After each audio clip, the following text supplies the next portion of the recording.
What's going on, everybody? I'm Vinny Costa, editor of Street Muscle Magazine and your host of the Rodcast, the all-encompassing car show where we talk about all things automotive.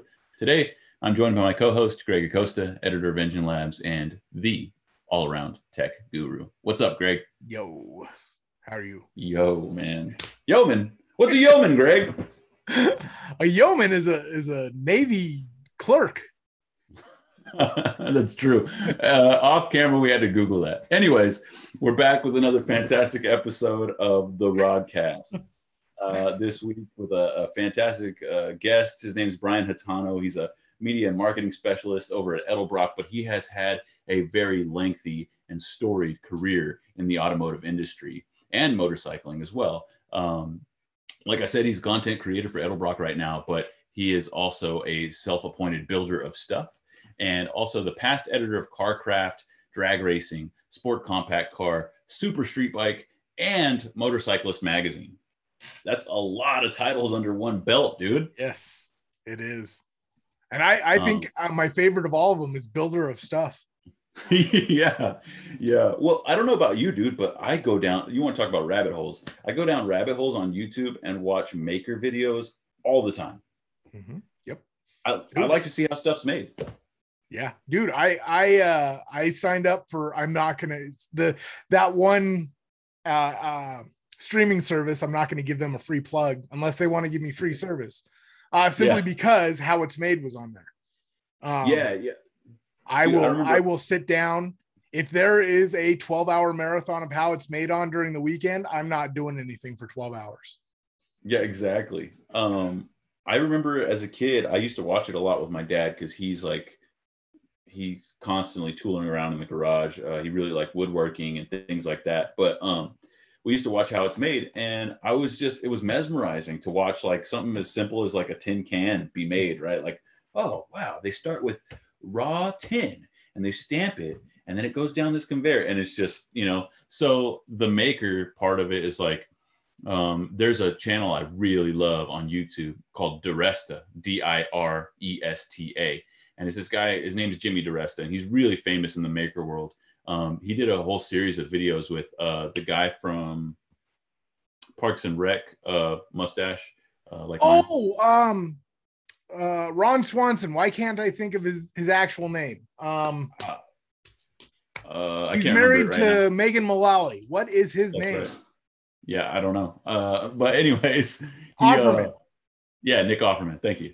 So he made a whole series of videos with Nick Offerman, who is also a very famous and well-established maker, right? He loves woodworking and stuff, which they allude to on the show quite a bit. But anyways, he'll start with like a bunch of scraps, and he'll make like a knife or a jewelry box or whatever.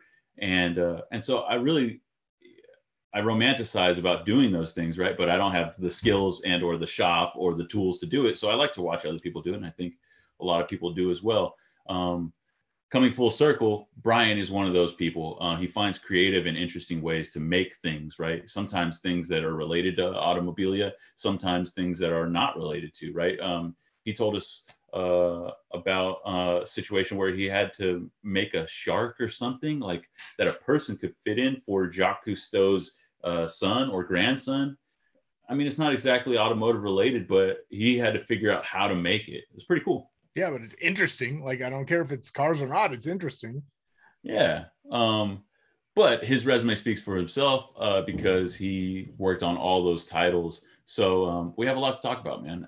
I guess without further ado, let's jump into the interview. But before we do, a word from our sponsors. By designing, engineering, and building the most powerful, reliable, and advanced centrifugal superchargers on the market, ProCharger has been the industry's leading aftermarket supercharger manufacturer for 25 years. No matter if you're looking for 3,500 plus horsepower for a record-setting Pro Mod, or looking for a DIY system for your street car, truck, or motorcycle, ProCharger has the perfect supercharger system for you. For more information on all the amazing ways you can bolt on 40, 50, 60, or even 100% more power to your ride, visit procharger.com. Brian Hatano, everyone. Hey, what's going on, man? Thank you for being here. Thank you for having me. Yeah, man. You are a person that I have wanted to have on the show for a long time now. So thank you. Well, I'm honored to be on that list. I follow your show, and never thought I would be a guest on it, but thank you for having me. Definitely, man.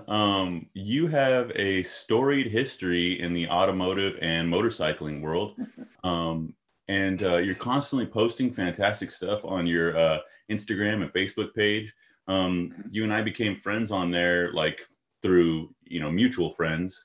And I saw that you worked at Edelbrock, and, I know a lot of people over there. So I added you, and then I started going through some of your photos. I was like, oh man, this is a really interesting guy. How cool. So it's a pleasure to sit down and speak with you today and kind of hopefully get some insight on a lot of those photos that you post about. Cool. Well, I'll do my best to give you that insight. Right on, man. Hey, so usually we start our episodes by having our guests introduce themselves, tell us a little bit about themselves, where they're from, what they do currently, and in your case, everything kind of leading up to that. You don't have to give us, your social security number or anything, but yeah. Cool. Well, currently I work over at Edelbrock in Torrance. I'm the content creator. I handle all of the writing of the web blog and social media, everything that you see on Instagram, Facebook, under Edelbrock USA or Edelbrock Performance is what I do there. And I've been doing social media for about 10 years now. I came over from Motorcyclist Magazine, and I don't know, it seems like a good fit for me. I love the company Edelbrock, and the very first intake manifold I installed was an Edelbrock, and it's like it's so cool to be working at this company. Let's see. Definitely, man. So prior to Edelbrock, so now you run the blog over there. It has like a cool name. What's the Edelbrock blog? It's Edleblog, right? Edelblog, yeah. Yeah. So there's a lot of changes going on. Yeah, there's a lot of changes going on right now with the recent merger with the CompCams group. So that the website may change. I'm not quite sure. We have a lot of changes coming up. As everybody may have heard, Edelbrock is moving out of the Torrance headquarters. I'll be continuing working remotely. But contrary to what a lot of people have been posting on social media, Edelbrock is not going out of business. They're not completely leaving California. They will maintain manufacturing and the foundry over in San Jacinto, California. And we're actually opening up a new tech center in Cerritos. The location, the location is still secret right now. I don't even know exactly where it is, but our calibration R&D teams will be working out of that location. The marketing team, which I'm part of, will be working remotely. So a lot of exciting things happening with Edelbrock right now. Definitely, man. I mean, like yourself, Edelbrock is a brand that has always piqued my interest. I've always used their products, from the carburetors to intake manifolds and everything in between. It's just a name that goes along with hot rodding as far back as anyone can remember. And so I can only imagine that, you're pretty stoked to be working with them, and you do a fantastic job with that blog, man. I go on there and I check out, you have a lot of content catering to, obviously, like classic hot rodding, muscle cars and late model stuff, which is really cool. One of the good things about doing the Edelbrock social media is that there's such a wide variety out there of content to choose from, and the reach of Edelbrock, the social pages, is not just United States, it's international. So I spent a lot of time engaging with people from Australia, Europe, Japan. I rely on Google Translate a lot, and I like to spend a little more time than normal creating each post. I like to kind of custom tailor it, write some unique backstory on what of the photo that I'm posting. So it's been working out pretty well. Definitely, man. And what I really like is that you do that on your personal pages as well, which is, why we're sitting here talking. But But no, that's cool, man. You know, I know that there was a lot of speculation, and we won't go too deep down that road as to what's going on with Edelbrock. But I had no doubt in my mind that you know, the company's as strong as ever, and we'll still be able to get our fantastic Edelbrock parts. But yeah, for sure, that will continue. I'm curious though. Okay, so Edelbrock is a big company. You know, they're not going to hire somebody to do their social media who is inexperienced. So give us the backstory on how you built that experience to end up working at Edelbrock. Like, you've worked for you know, Carcraft, drag racing, sport compact car, super street bike, motorcyclist, and even before that, you were like building stuff for like Hollywood and TV shows and movies. What was that like? That's what really got me into publishing, and eventually, ultimately, you know, doing what I do now at Edelbrock. And I hate to date myself, but it goes back to probably my first magazine job was freelancing for Popular Hot Rodding. I thank Cam Benty for assigning me my very first article. But before that, like in the late 70s, I was working for a shop called Customs by Eddie Paul. Eddie has since passed away. I think he passed away in 2016. But he's the one that hired me on. It goes back so far. I was totally into cars right out of high school. And what I used to do is, before I had any building or painting, custom painting skills, I used to go to the shop, and I had him work on my car. And you know, normally people just drop their car off and they come pick it up and they cruise around. But I was really sort of fascinated by what was going on at the shop, and I would just go every day and hang out. And what turned into what started off as just me wanting to get a paint job on a car turned into me asking, hey, can I work here? I'll do whatever you need. And I had some mechanical skills, but absolutely no paint or fabrication skills at the time. But he took a chance on me, and he hired me, and I started off literally sweeping the floors at that place. And a lot of the skills I acquired happened during that time. And that was my first job in the automotive industry. And that's not exactly true, is it? Because I saw on your Instagram page that you made a post and you said, this was a Flashback Friday post. I was going through a stack of old shirts and came across this one when I worked at Arco on Crenshaw and 235th with my buddy John Barajas. Tell us about that.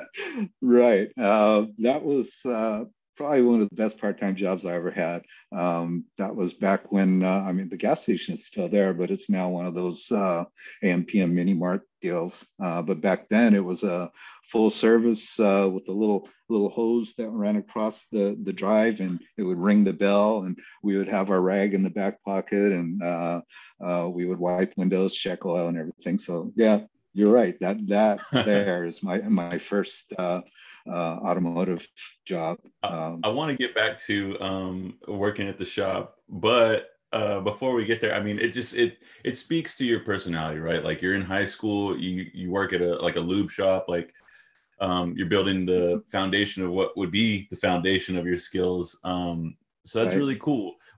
So I know that you said you don't want to date yourself, but around what time frame is this?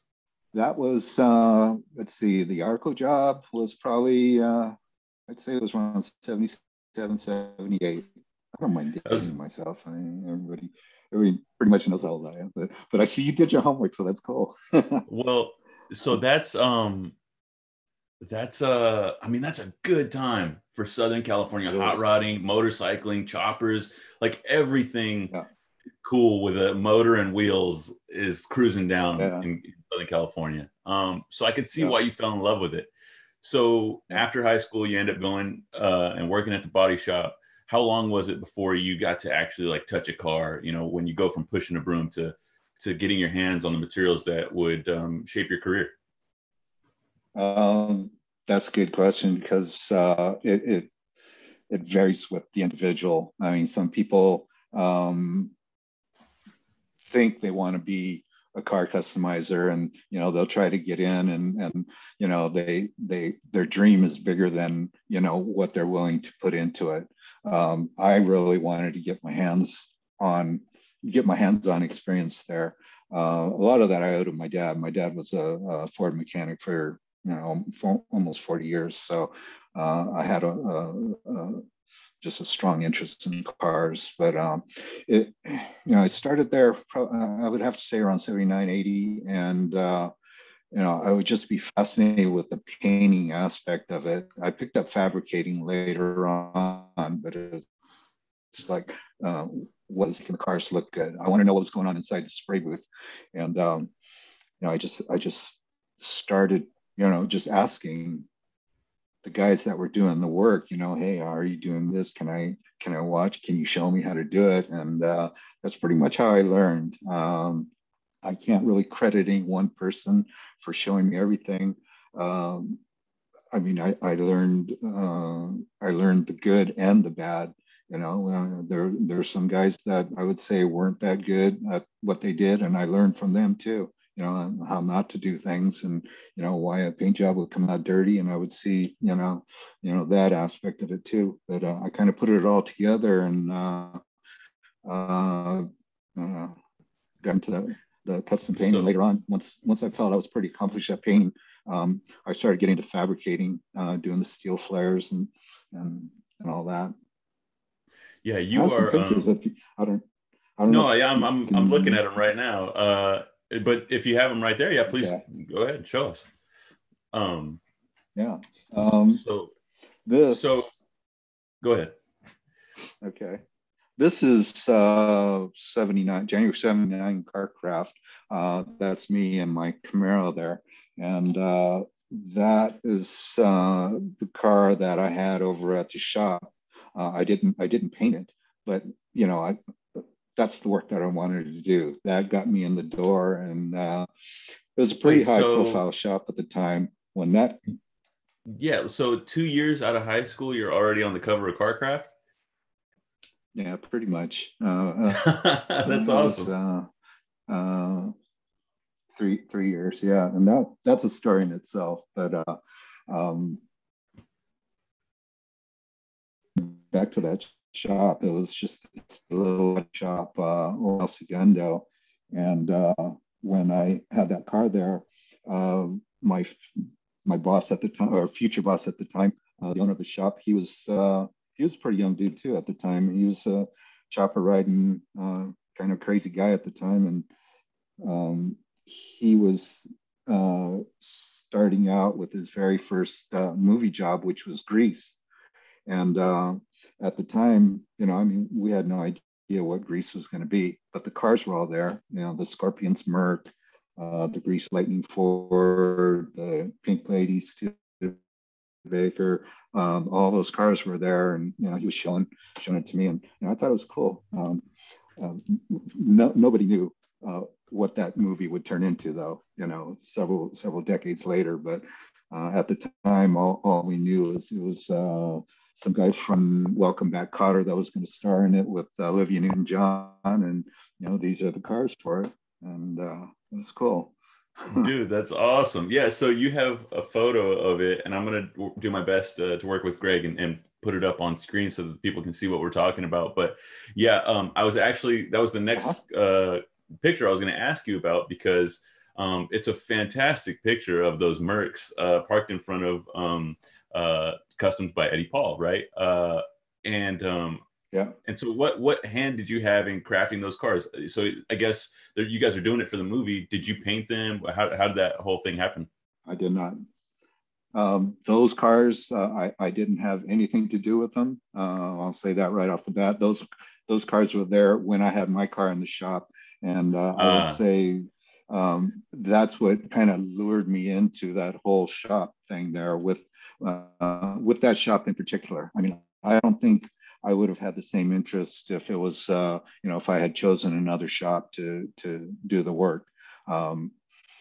it was shortly after that, though, that I started working there, because I wanted to be involved in that. I wanted to do custom cars, but there was something appealing about doing TV and movie cars too. And the first shows that I was involved in were the Dukes of Hazzard, the first season of Dukes of Hazzard. I didn't work on the General Lee, but we had the General Lee there and a lot of the stunt cars. And what I did for Dukes was I was getting into fabricating, and I would build the pipe ramps for some of the jumps there. That's awesome. And let's see what else. Yeah, some of the other shows that I was involved in, painting the cars, Chips, BJ and the Bear, Mork and Mindy, Simon and Simon. It's a very long list. Yeah, no, dude, you can't just gloss over some of these things. You got to give us some backstory. So, like, you start. Were you still working at the same shop when you're working on all these shows, or had you already left and gone somewhere else? No, I was working at the shop, and the studio jobs would come to us. Okay. Eddie was pretty much the guy who had the connections with the transportation department, so he would arrange for these jobs to come to us, and I was the one out in the back doing a lot of the work. I mean, I wasn't the only one. We had a crew there, but when it comes to like getting the car in the booth and painting it, that's what I was doing. Like I'll say one of the cars you might be familiar with, or people of that era, would be the Mork Mindy Jeep that you saw every week on the opening credits. I painted that. And I also had to paint another backup Jeep for some of the episode stories, but that's one of them. I can go on and on. Simon. Yeah, Simon, dude, please do. Yeah, if you remember Simon and Simon, the first season, they had a really nice '57 Chevy, that dark blue convertible. That convertible actually belonged to Alice Cooper, the rock star. And I don't know how they kind of got connected, but he agreed to lease the vehicle to the producers for Simon and Simon. And Eddie had done a wild version of that car. It had Machine Gun Alice down on the fins and machine guns coming out of the bullets on the hood and a big snorkel hood scoop. And I did some work on the motor, which was a 327, had an Edelbrock tunnel ram on it. But the studio wanted that car, but without all that wild Alice Cooper stuff. So I had to repaint certain areas of the car, take off the hood and put a stock hood on. And that's the car that you see also in the opening credits of Simon and Simon during the whole first season. And cool that was pretty fun one. Yeah. Hey, so and that's I'm sorry, go ahead. I was just saying, at the time, I'm pretty young. I'm not even 21 years old yet. And, to be watching TV with my mom and dad, and, I just say, I painted that. And that's awesome. And that was just a fun thing for me to do, and the list goes on and on, really. Yeah, I bet that was surreal. There's a picture on your Instagram here that says, you at 21 mastered the art of metal fabrication and custom paint. I guess on this one, you custom built a hood, grill, and fenders to turn an old Volvo into a poor man's Rolls Royce. And the picture's totally speaking of the time. You got long hair, some big glasses, a mustache like mine. It's good stuff, man.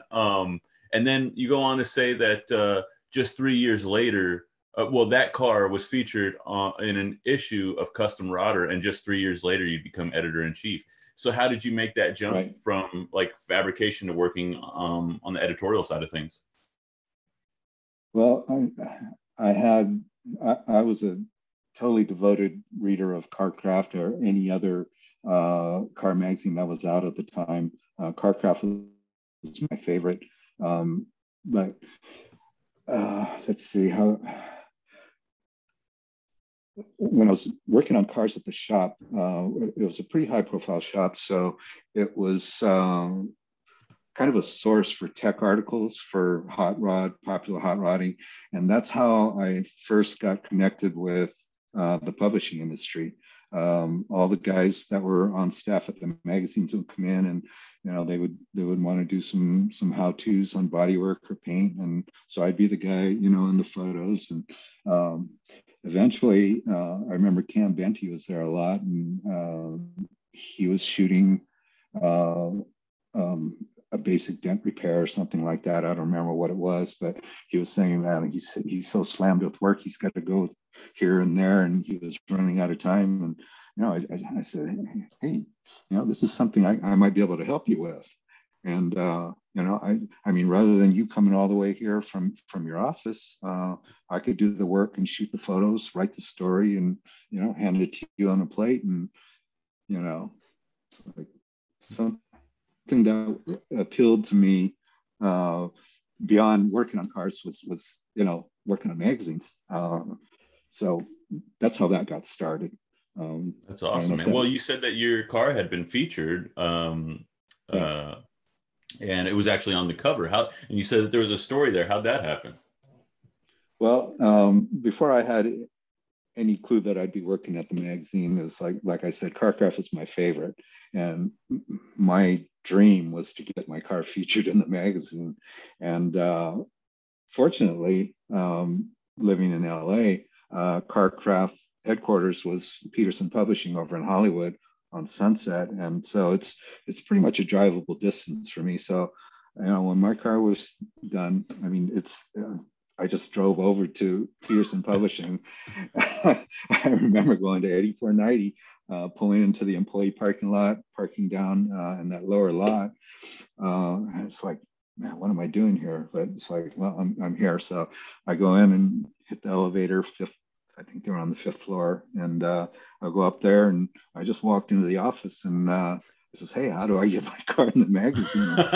And Neil Britt was the feature edit at the time. John Asher was the editor. There was some other guys, and I'm sure they're used to dealing with guys like me just wanting their car featured. And I was telling them a little bit about it, and I said, I got it here. You can see it down in the lot. And so we all walked to the window, and they looked down, and from that view, 5 floors up, you could see the flames on the hood, which looked pretty cool. It was in the sunlight and everything. So they all went down and checked it out, and I popped the hood, and they set it up. They said, yeah, we could do a feature on it. They didn't. I didn't know it was going to be on the cover, but they set it up for a feature shoot. So, what was the angle of the feature? Do you remember? The article was called Down in Flames. There was another Camaro on the cover that was kind of a lowered road racer look, and then mine was the flame hot rod drag racing look, and that was the basic theme of it. The photo was shot at there was some little history in that. We went to Phil Lucan's personal garage. Phil Lucan's, of course, Blair's Speed Shop. So we ended up at his house, which I didn't know where we were going, but here we are in this beautiful private garage, and then I see the Blair Speed Shop Fiat altered in there, and it's like, whoa. and if you look closely, you could see it in the background of that cover shot, and that was pretty cool. Dude, so Brian, you got to tell us about the car, man, because it seems like that was like your first baby. That was your love. What was done to it? It sounds like it was pretty wild custom. You had flames on it and stuff. Tell us about that car. Yeah. It's a 69, and it's a Real Z28. I actually found it parked for sale on Hawthorne Boulevard. I was just driving. I remember I was with my dad, and I go, Dad, look at that Camaro. And it wasn't my first car. I had a V8 Vega before that, and a Mustang, and some other stuff. But yeah, but I wanted a Camaro. That was my first Camaro, and he helped me buy it. And I remember, I mean, it was a genuine Z28. It was Hugger orange with the white stripes. I think it had the stock rally wheels on it, and there was a for sale sign on the windows. 2100. I mean, back then, that's how you could buy a collectible muscle car. I mean, it was less than 10 years old at the time, you know. So, yeah, I mean, the prices now, I think, yeah, they are crazy now. But so I had this car, and I kind of, that was, like I said, that was the car that I first started, you know, doing some serious engine work on it. I installed my first Edelbrock manifold on that car, and it went through several different manifold changes. And I used to. Were you racing that car quite a bit? Yeah, I was street racing it mainly. That was just a fun thing to do back then. Cruising Van Nuys Boulevard, Whittier Boulevard, all the local places. I mean, I was a regular at Van Nuys on Wednesday nights.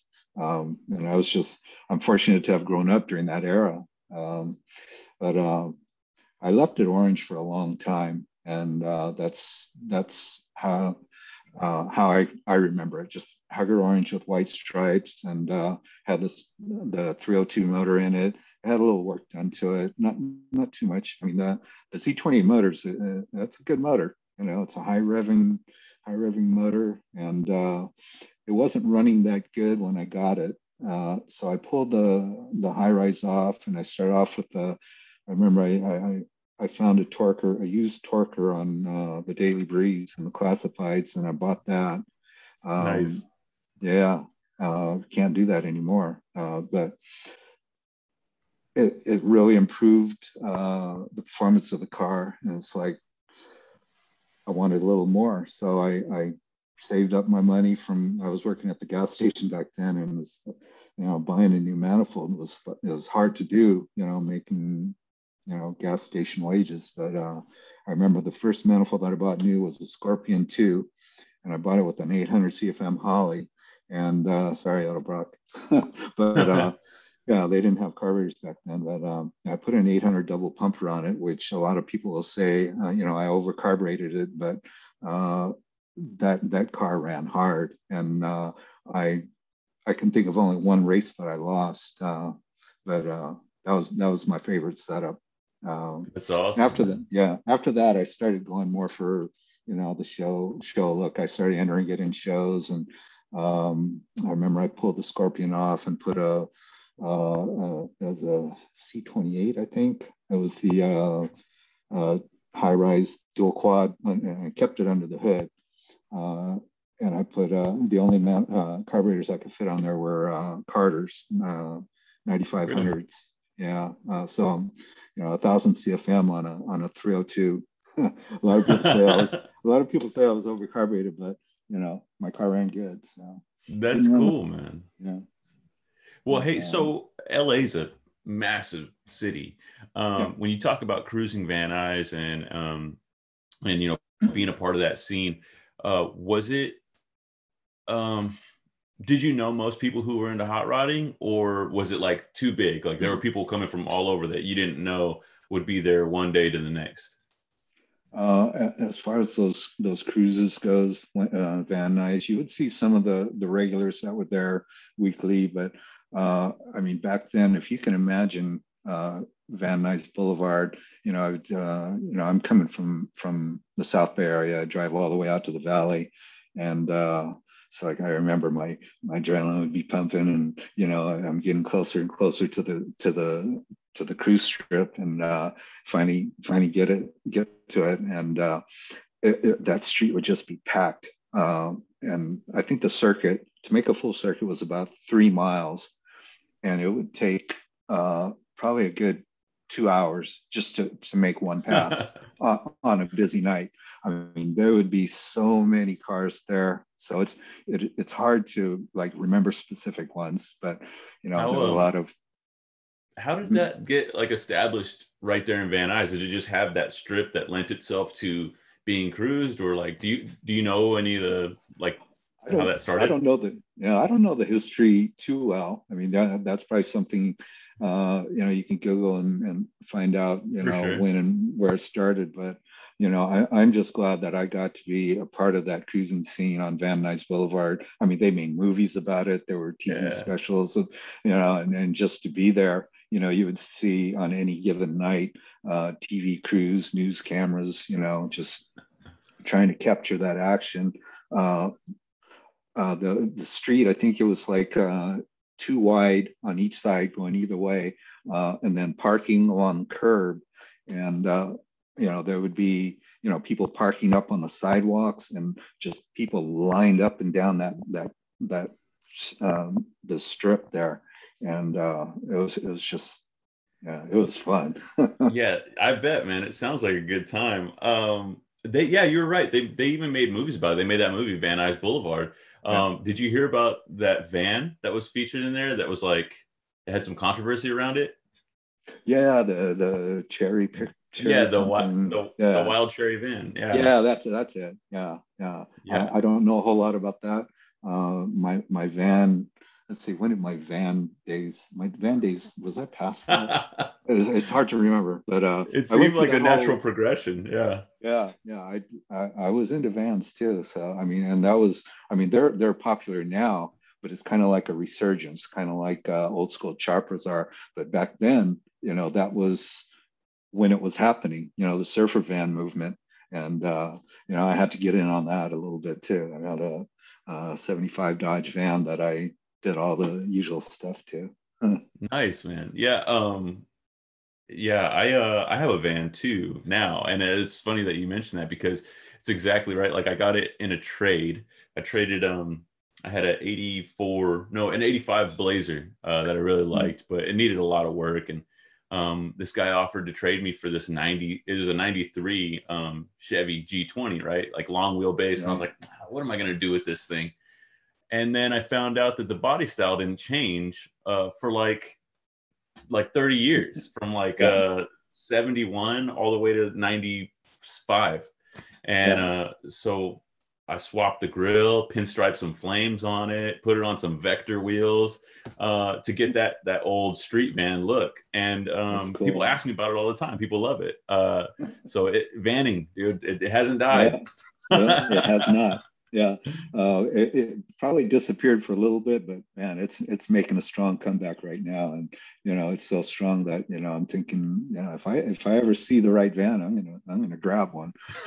You should, dude. We'll have to load our bikes up and hit the track. Speaking of bikes, I don't want to gloss over that part of your career. Among Carcraft and some of the other car books that you've worked on, you also worked on Motorcyclist. What are the other motorcycle titles that you worked on? Super Streetbike was the first motorcycle magazine that I worked on. Super Streetbike is all about the custom sport bike lifestyle, stunting, all that. But my interest in motorcycles goes way back before I even got my driver's license. I started out racing dirt bikes. And when I started working at the shop with Eddie, his business was custom cars, but he was a chopper riding biker. He rode with he rode with the Hells Angels. He wasn't a member, but he was on good terms with them. That was another sort of lifestyle that I was exposed to back then. When I was working at the shop, a lot of the bikers, the local ones that I remember would come in, and that's how I kind of, got into Harleys, working on them back then. But that's all. Well, everybody wants to be friends with like a painter and a fabricator, because they can help you out. Like it's a very desirable skill, and it's a difficult one to acquire that takes years and years of practice. So I can imagine, you had a lot of people wanting to be your friend. Yeah. The Heathens, they were a local 1%er. I don't know how local they were. I think they might still be around today, but they were pretty big back then, back in the 70s. but they were friends with Eddie, and they came in and often brought their bikes in for paint jobs. So that's how I first started, getting into Harleys. I didn't ride a Harley at the time. The first street bike that I bought new was actually a Kawasaki KZ750. But just one of those fun things that I was into back then was hanging out at the Heathens Clubhouse. Nice. Yeah, they even let me ride with their group, even though I had a Kawasaki. But dude, that's awesome. Yeah. I Sounds like a lot you had of their some fun bikes. times, Brian. Yeah. Crazy times. Yeah.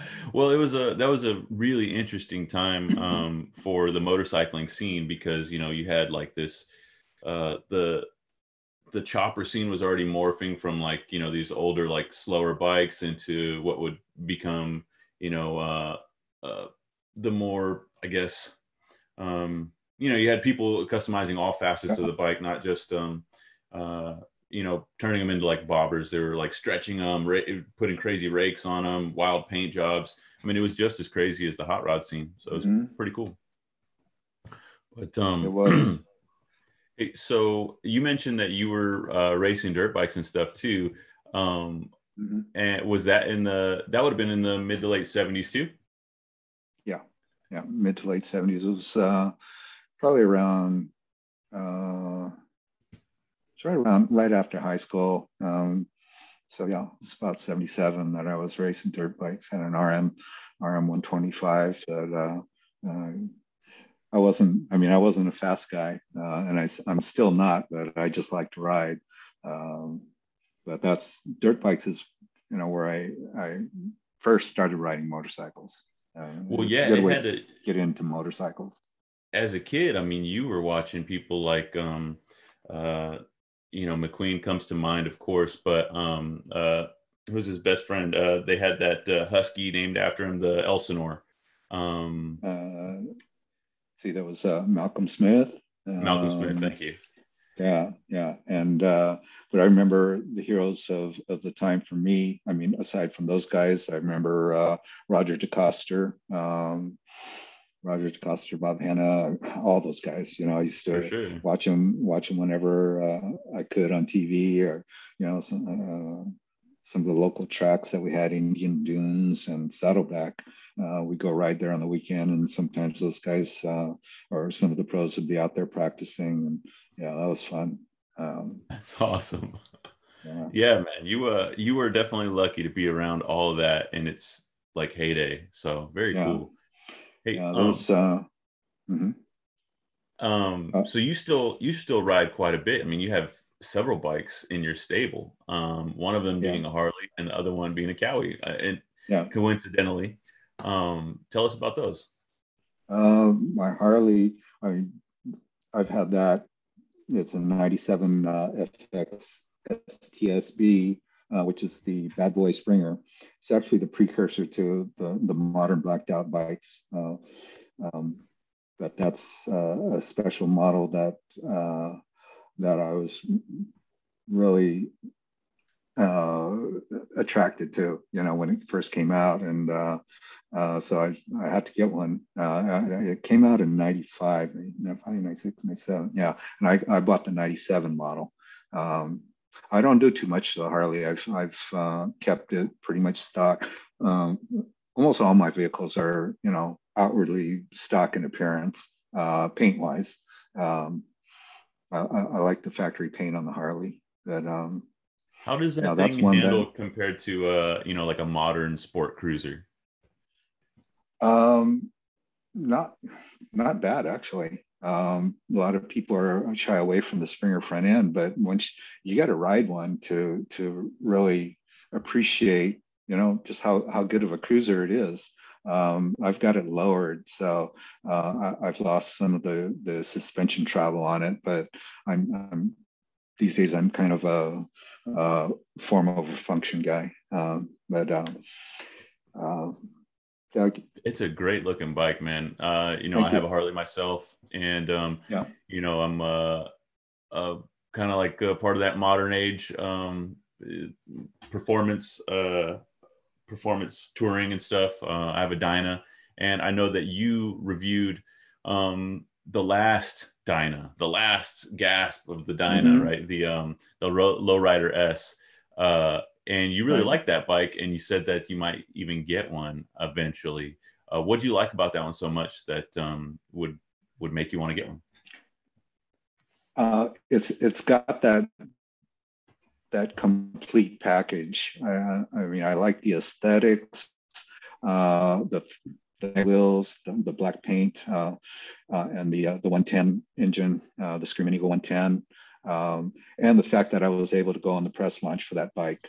You know, I've come very close to buying a used one. I haven't pulled the trigger yet, but you know, I go into Craigslist more often than I should. And, you know, Same, man. I'll look for stuff like that, and that's how I got my my RD400.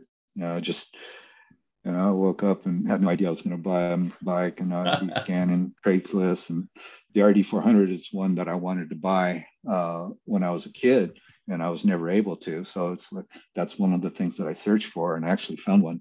And this was about 2015. Is when I was working at Motorcyclist, and so I bought that. And I still Did you end up that. making that a project bike for the magazine, or was it ever featured or anything like that? It was never featured. It's been in photos in the magazine, just as kind of a model bike. I mean, it was never featured though. I never did any build-ups on it or anything. But but your Kawasaki is the one that you built for the magazine as a project. You did extensive work to that one. Tell us about that bike. Yeah, it's a 2007 ZX-10R, and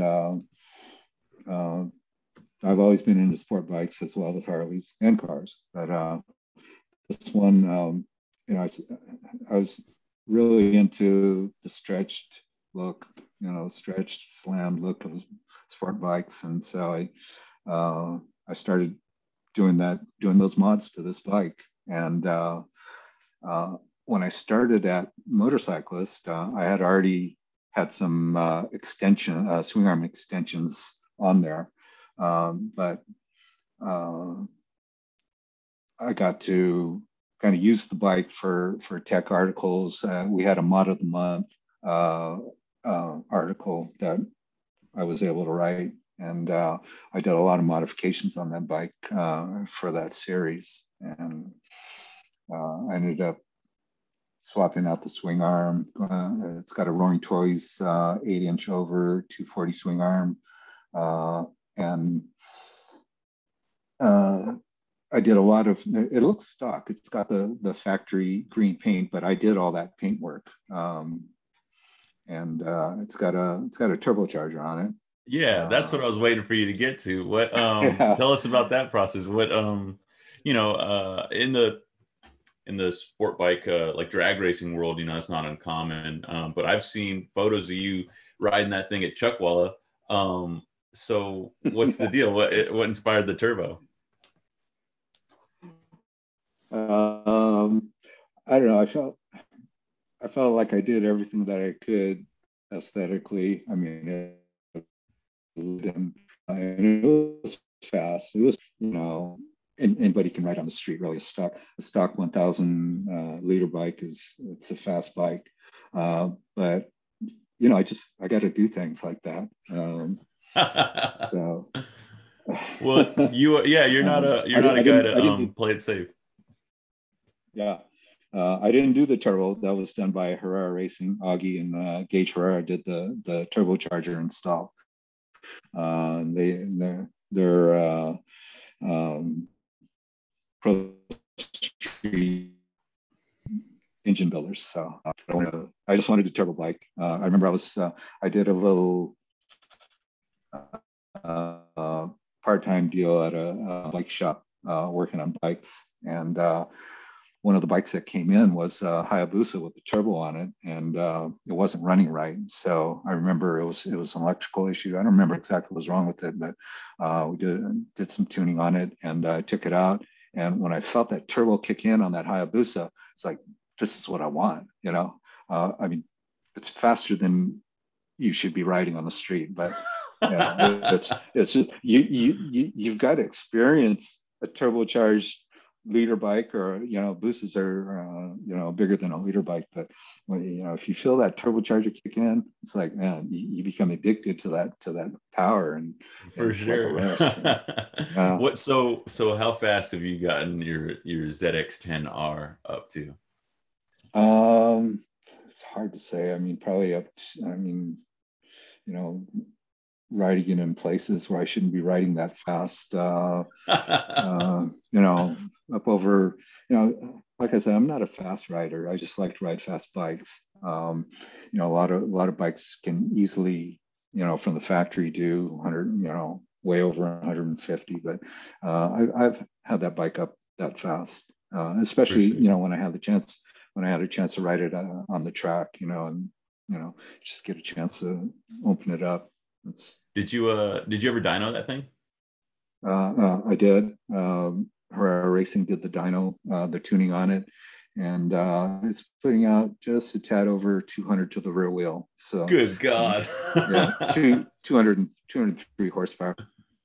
I mean, that's, you know, some of the bikes come factory now with 200. It's probably 200 crank horsepower, but Yeah. this bike puts 200 to the rear tire, and you know, it's kind of, I hate to say it, it's like I made it scary fast now. You know, when I take it out, and before I felt like the bike was manageable. You know, I wasn't afraid to just twist it. You know, lift the front end up, and you know, it hooked up pretty good, but it's got so much power now that, you know, I have to be very careful where I get into it. So Right on, man. Good for you. Hey, so that's not the only incredibly scary fast bike you built. I was looking at your photos again, and I found one where you built a V8 chopper with 2 superchargers on it.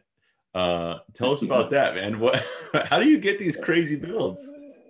That was, let's see, how did that come about? When I worked at the shop, we had a sort of an ongoing relationship with Boss Haas Motorcycles, and you know, we were riding Boss Haas's, the factory V8 bikes, but of course, being a custom shop, we wanted to build our own, and so we talked to Boss Haas to see what we needed as far as building our own. And there are a couple of things. We needed the neck piece, and we needed the transmission, which was a proprietary 2-speed automatic. Without those things, it'd be kind of difficult to have a nice street V8 bike. But we got a hold of a transmission and the neck piece, and from that, I built a custom rigid frame for it. And there's actually a book written about how we built that bike. And Wow. yeah, It's pretty crazy looking. You got the blower sitting like where you would, I guess, be your chest would be. Yeah, it goes straight up, and when you sit on the bike, it's got some ape hanger bars, and it's really not practical. It's not a rideable street bike. It's just something that we built. Yeah, but there's like a Hillborn style scoop that sits, you know, kind of like above, you know, eye level, and we had to shave the back of it and put a plexiglass window so we could kind of see forward. Otherwise, you're riding sideways like that. That's hilarious. But, yeah, so, I mean, I rode the bike without all of the engine modifications done to it. I did not ride it with all of that horsepower on there. That was, you know, I'll build it, paint it, put it together, get it running, but you know, I'll let somebody else ride that one. I get it, man. I get it. Circling back to like your career in the automotive industry, because that's what we do, you know. I'm curious, did you build there's one that I want to talk about in your stable of cars that I really want to talk about, but I'll wait to get to that one, because you have the Vet and you have the Nova. Do you have another project car that you've built or you're working on currently? The Nova's one that I'm currently working on. The Vet is to an 07 C6 Corvette Z51 package, and I've always it's my second Corvette. I had a C3 a while back, but I just love that C6 body style. And I really wanted a Z06, couldn't afford it, so I got the Z51 package. And probably the next best thing to it would be to, throw on a supercharger. And at the time, I was not working at Edelbrock, so it's got one of the competitors' centrifugal superchargers into the hood. But I have no reason to change it. I mean, it runs so good and strong right now. For sure. I've got that. And did you was that tied to any magazine editorial or anything like that? Let's see. No, not really. No, it was just my driver. The one that I'm working on right now is a 71 Nova SS. And yeah, that's the one I wanted to talk to you about. Yeah. So that one's got a massive lump under the hood, and it is tied to what you do now. So yeah, tell us about that one. Yeah, the Nova is. I came across that actually on Instagram. It was a car that David Freiberger from Roadkill show, he was interested in buying, and he was posting like so many pictures of it, saying he's going to buy it and do this and that to it. And one day I was following his blog, and he decided not to buy it. And all the while, I was looking at it, oh, that's a nice Nova, And when he decided not to buy it, I jumped in and made an offer to the guy who was selling it. And, I called him up immediately and said, hey, sight unseen, I want to make an offer on that car. Because I figure if it was good enough for Freiberger, it's good enough for me. And that's how I got it. It was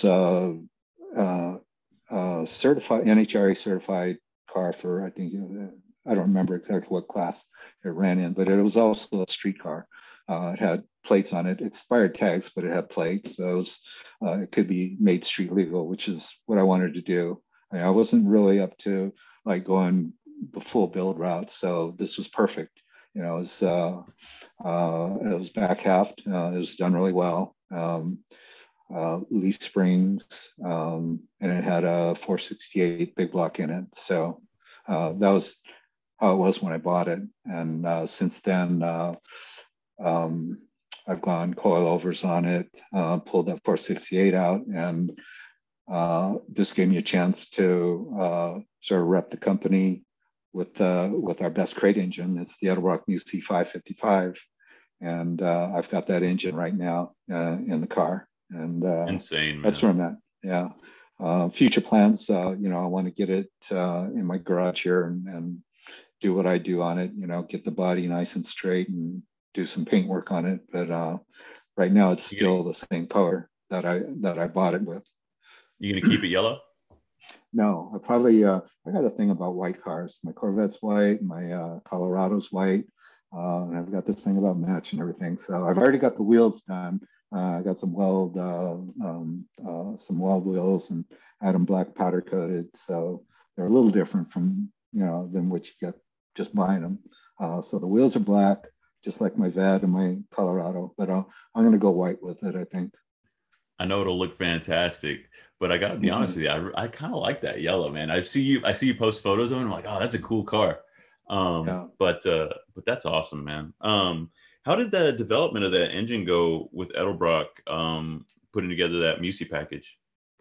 That dates back way before my time with Edelbrock.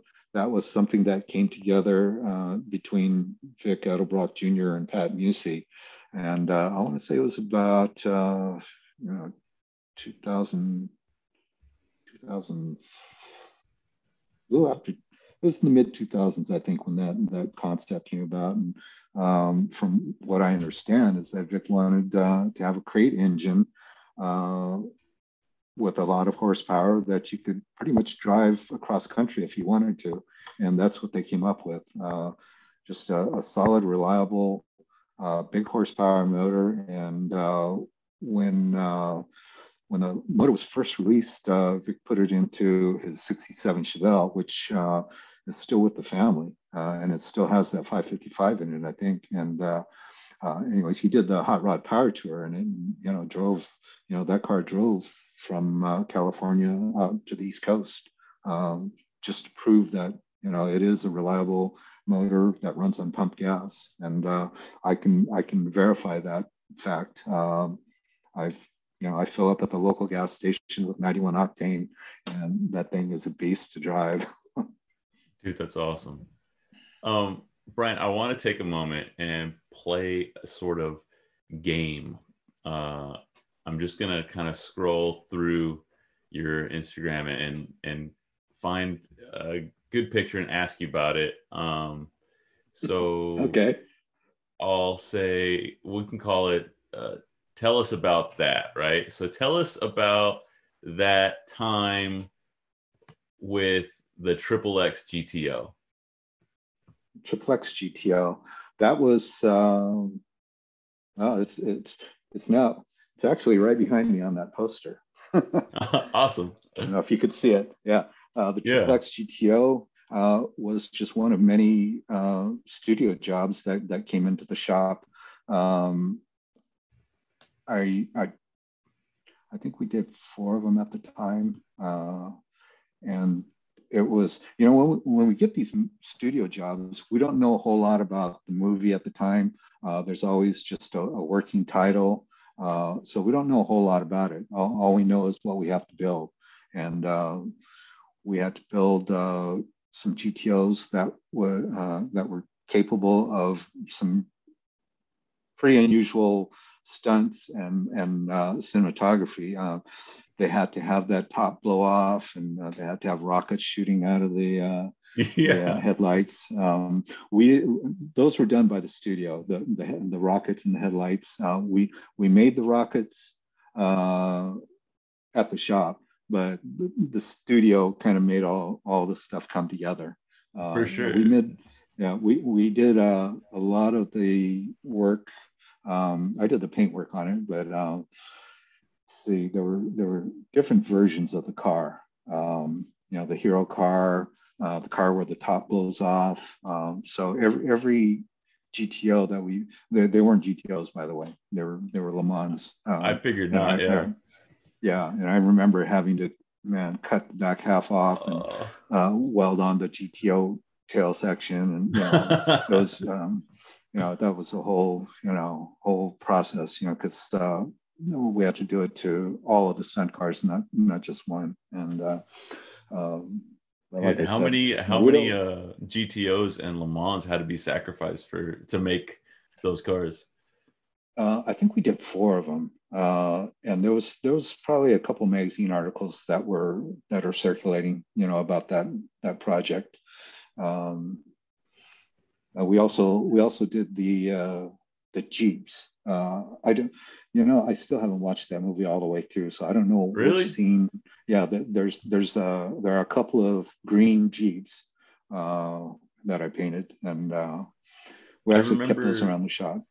I remember that movie came out, I think probably around 2000, and I was like a kid at the time. I think I was like 11 or something like that, and it was like one of my favorite movies. It was awesome, and I remember that car specifically. I was already a huge Pontiac fan because my dad and I were working on our father and son project, the 68 GT or the 68 Firebird that I have now, and I remember seeing that, and I just was like, hitting my dad in the arm, like, hey, look at that. That's such a cool car. Yeah. So it's pretty cool to talk to you now about it. Yeah. One of the things I do remember is they were very specific on the color choice. And at the time, I don't recall any like factory pack color being available in the shade that they wanted. So we contacted DuPont, and DuPont came out with a custom color. They called it Blasberry, and and they delivered the paint to the shop in these unmarked cans.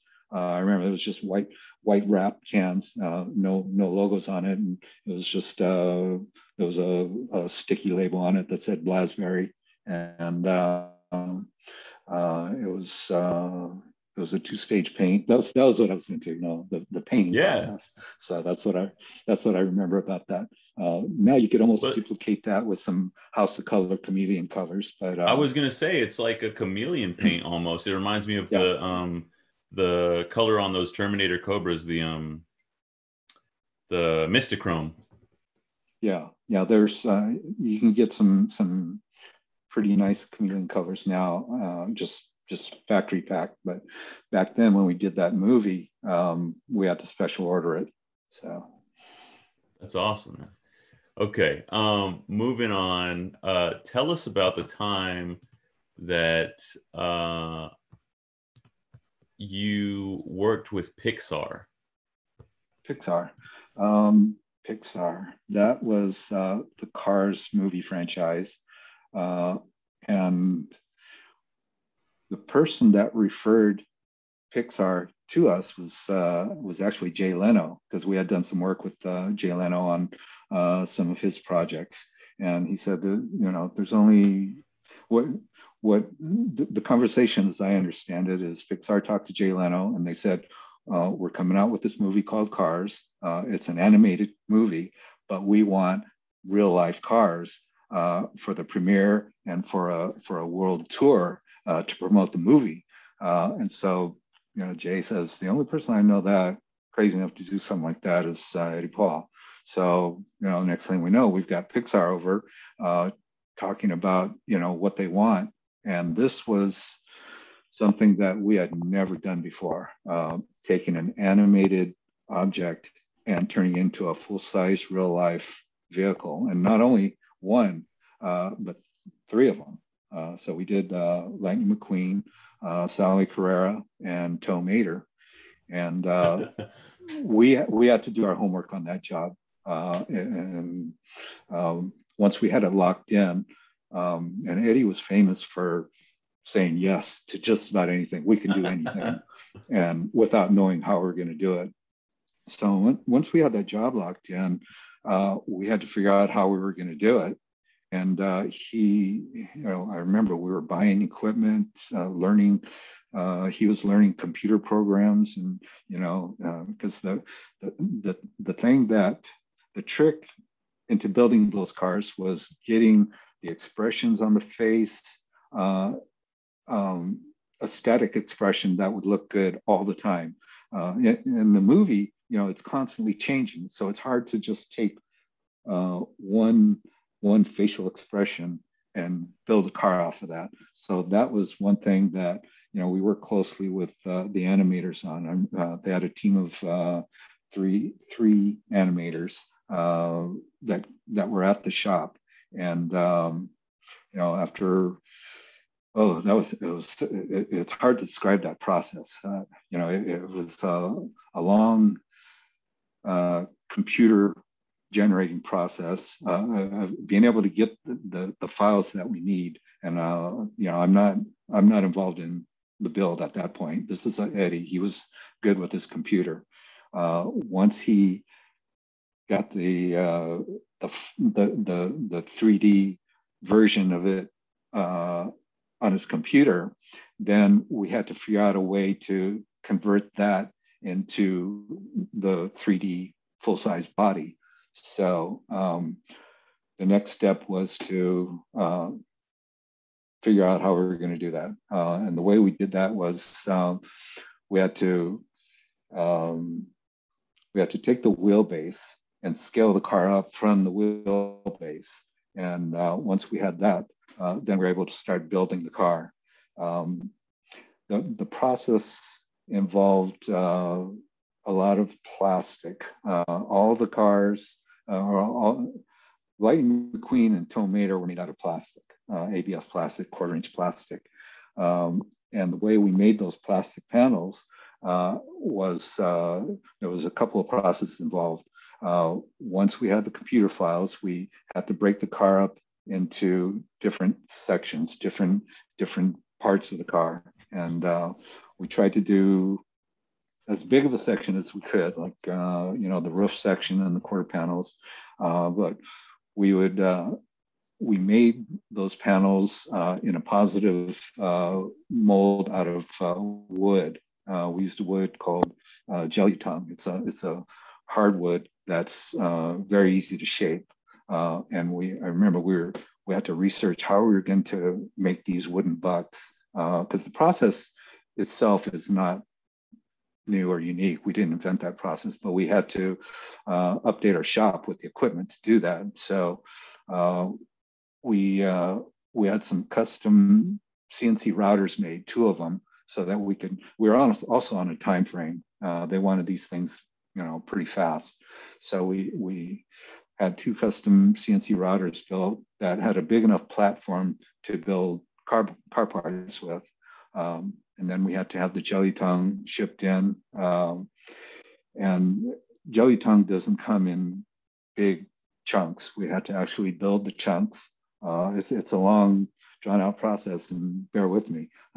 So we had to we had to assemble the big blocks of the wood, and then we would have to we would mount it on the CNC router, and then the router would cut the molds out. And once we had the molds, then it was we were feeling our way through this. So we had never done anything of this size before. So we, once the router was finished with the part, we threw it on our vacuum machine, and we formed a part, and we saw all the little ripples from the CNC router, and it's like, oh, that's not going to work, So we had to actually body work the molds until they were smooth. So, we're not even close to building the car yet, and we're doing body work on these molds.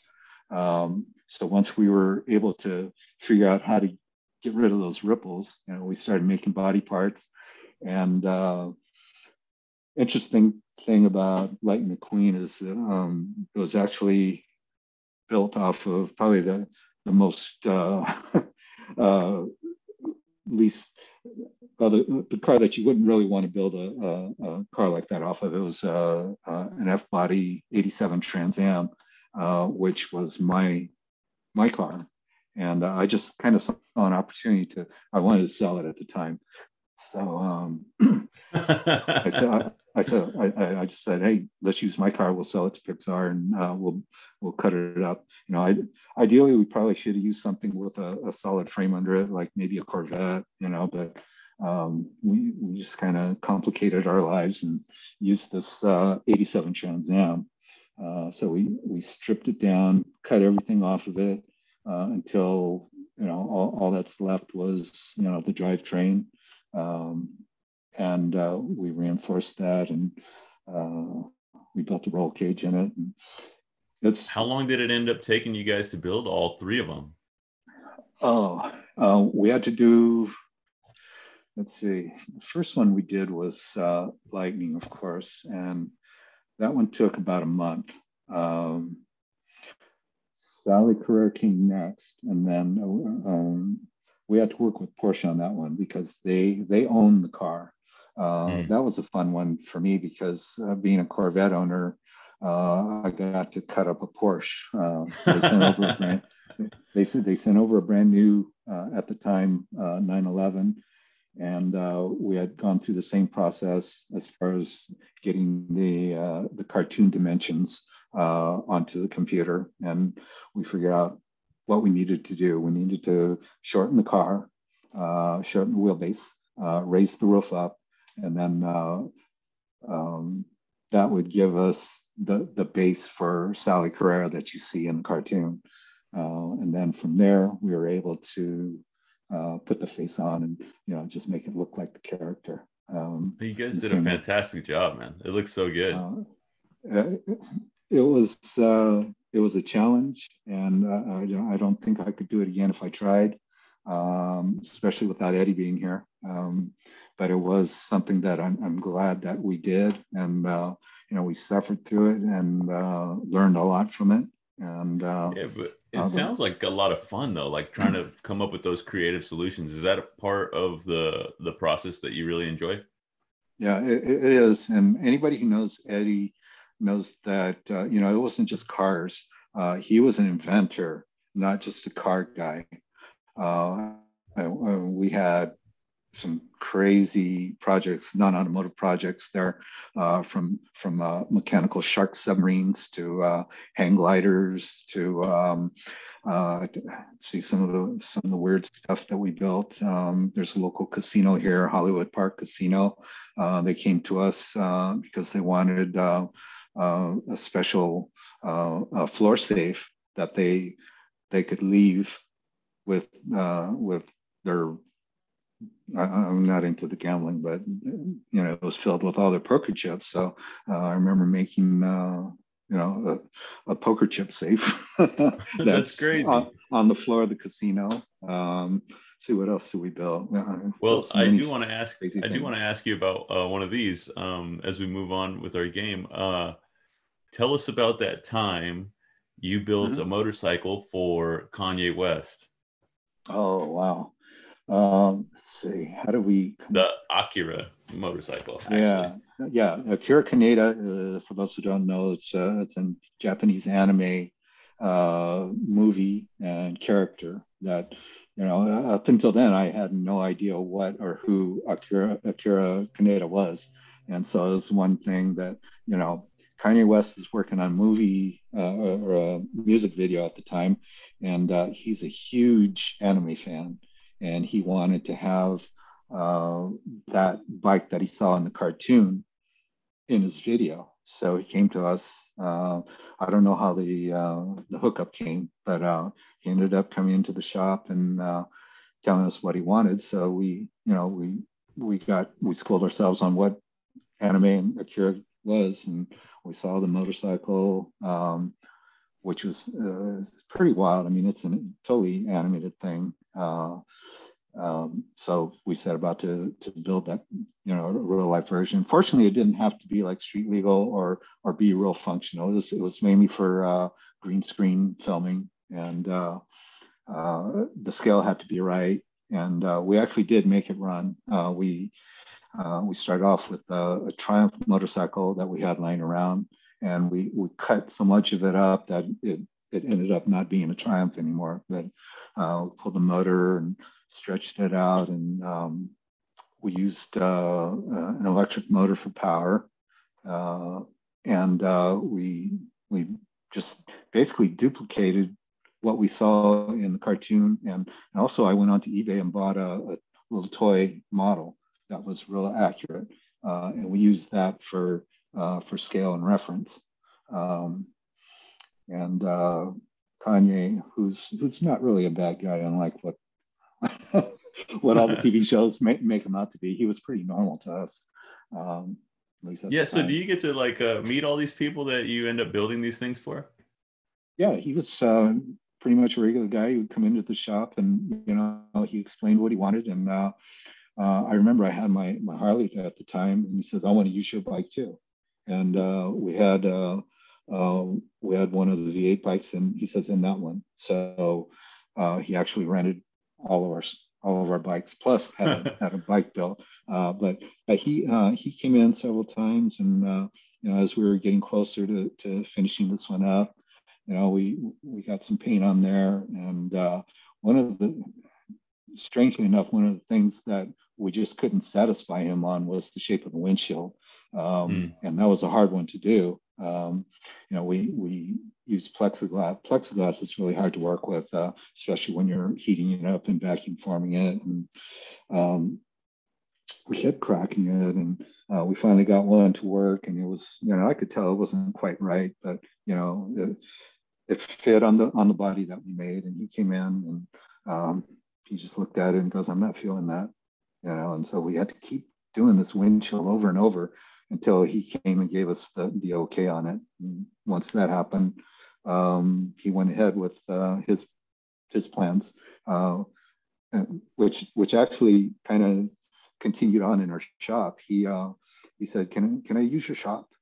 And it's like, "Sure. I mean, that's up to Eddie, And he worked some deal out with Eddie to rent out our shop, and he filmed a lot of the video Stronger in our shop. In front of a green screen. And ironically, all of the motorcycle parts were cut from that video. He spent a ton. That's how was reminded once again of how much crazy money these guys have. I mean, he spent a lot of money building this thing and renting our bikes and renting our shop, and hardly any of it was used in the actual music video. So, but that was the whole Kanye West story. That's wild, man. Okay, so I could go on and on. I could go through all these photos that you have on here, Brian. But we'll save that for another day because you have a lot more. Like, I'm not kidding. If you guys aren't following him, go check him out. Brian.not.brian. That's the first one is IAN, and then the second Brian is YAN. Go check him out on Instagram and look at all these photos that he has because they're really cool and they tell a story. Before we kind of wrap things up, though, Brian, I want to ask you, out of all your time, making things, not even just cars and motorcycles, but just making things, working in editorial, for any of the books that you were the editor of or staff on, motorcycles or cars. Out of all that, what has been your favorite thing to do, right? Is it more making things or documenting things? That's a tough question, but I would have to say, if I had to pick one and lose all the rest, I think my time working on the staff of Carcraft magazine is what I would keep out of everything. That was like my dream magazine, the magazine that got me into, building cars, and it was the magazine that I aspired to work on when I got into journalism. And so, just working on Carcraft magazine is what I would choose. That's awesome, man. Well, I mean, you accomplished that and so much more. I'm really impressed by the breadth of your career and all the things that you've accomplished. If I have a question here from Greg, the show's producer and my co-host. Out of all the projects that you've worked on over the years, do you have a favorite? Geez. The cars build was definitely up there. Another one that is kind of cool that we worked on is the stunt cars for the Fast and the Furious and Too Fast, Too Furious. That's up there. I would say any of the studio builds, are up there. It's hard to pick one favorite. I those in the recent 2000 and up, those two from back in the day, I would say the car that I really enjoyed working on was probably Ponch's Firebird from the TV show Chips, mainly because I got to see that thing, race and get wrecked and flip over and blow up. And it's like, hey, I worked on that car. How cool is that, man? Okay, one last question before we wrap things up. What's the weirdest non car or motorcycle thing that you've been asked to build? Because one of the hashtags that you always use is Brian built it, right? I think that's one of the hashtags. That's the only hashtag that I use for my stuff. But probably the most bizarre thing that I was involved in working on are the sharks that we built for the Cousteaus.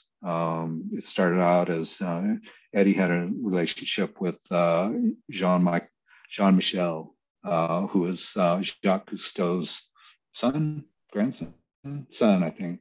And he built a 14-foot mechanical great white shark for his research and whatever they were doing at the time. And that relationship continued on during the time that I worked the shop, and continue the Cousteau legacy. And he wanted to build a shark submarine, one that was not attached by any hoses or propulsion devices, one that he could actually get inside and take out in the ocean. And that's there are a lot of people involved in that one. So that's probably one of the more bizarre ones. Another one is the world's biggest beer barrel. if you look on the Instagram page, you'll see that. That was a pretty bizarre one too. But had a good time doing that one. Yeah, I bet there's a lot of beer involved. They did send, we worked with the Deschutes Brewery on that one, and this was right at the very beginning of the craft beer craze. And what they wanted to do was build the world's biggest beer barrel that they could tour the country with. That was also a beer bar, and so we did that. And they call it Woody. You can see it on Instagram or whatever. But I remember when we wrapped that build up, they sent over pallets and pallets of their beer, and I knew that I was not a fan of Deschutes beer. It didn't taste good to me. But yeah, it did involve a lot of beer.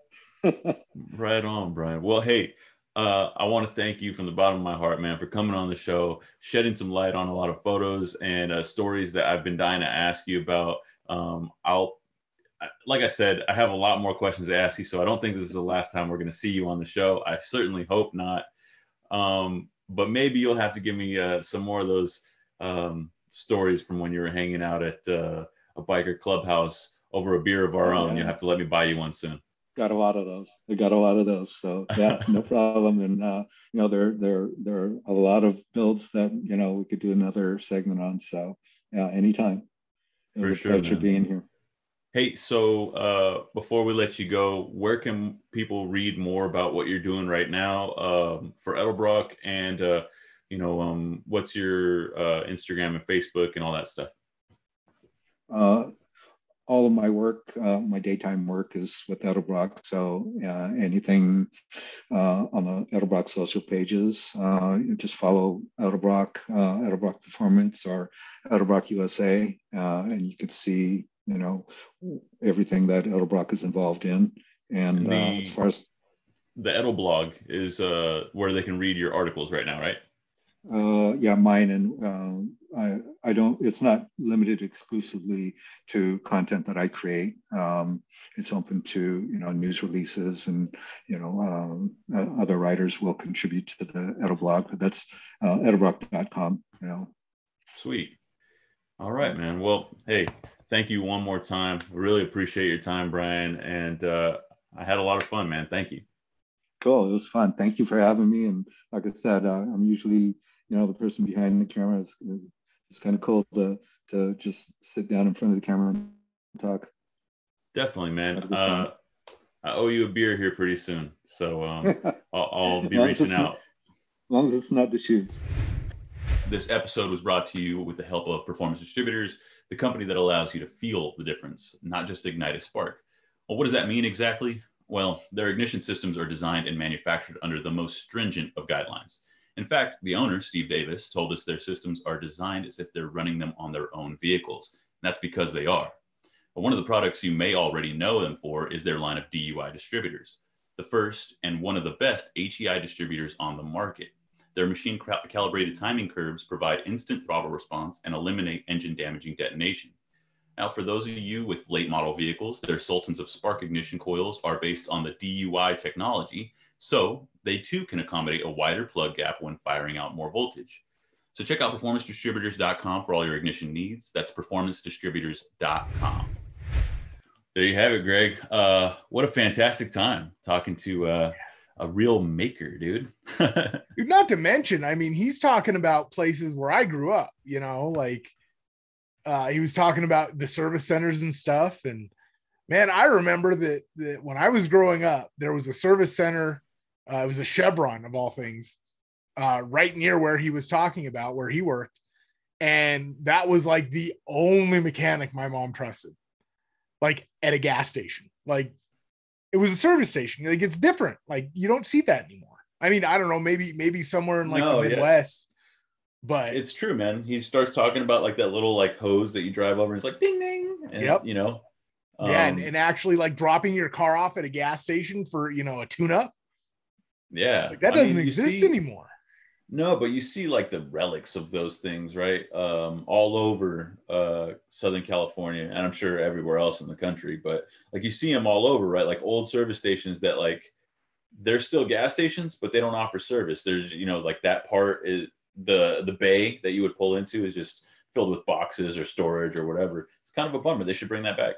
Yeah, it would be really cool. I'm guessing there had to be some huge shift in the like the whole I can't even think of the word that I'm looking for, but the industry, I guess, the whole infrastructure to not support that, right?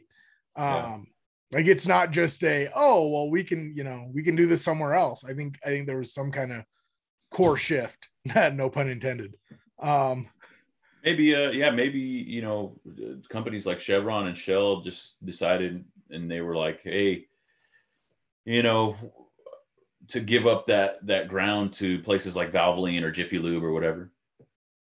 Yeah. But I wouldn't be surprised if the people who have stakes in both, if people have stakes in both companies, you know. But anyways, you know, Brian talked a lot about where he's from, like Torrance and that whole area, where Edelbrock is. But have you ever seen this movie called The Stoned Age? No. Oh man, it's pretty good. Well, it's actually not a very good movie, but it's Do we need to call Robin on this? Yeah, well, actually, oh no. I'm sorry, Rob. I'm sorry I just put this on you. No, okay. So like the hero car of the movie is like it's something lame. It's like it's a Carmen Ghia. Or no, it's a Volkswagen Squareback. So kind of cool, I guess, if you're into Volkswagens. But there is another car, which I guess you could call like the villain car of the movie. That's a 67 Camaro convertible, which is really cool. It's like this sinister black one. But anyways, the reason I bring it up is because it's a tale of like these two high school kids who are kind of like metalheads, and they're just out on a Friday night looking for a good time, trying to find this party in Torrance, and they're driving around Southern California, LA area. So a lot of the places that Brian mentioned are referenced in the movie. And if you're into like cars or like that kind of music, it was filmed in the 90s. If that's any indication as to like the style, go check it out. The Stoned Age. But yeah, it was kind of like almost mediocre movie recommendations. Yeah. Yeah, I guess that's true, right? Like that's our new our new series. We're announcing it now. It's Vinny's mediocre movie recommendations. It's a new segment.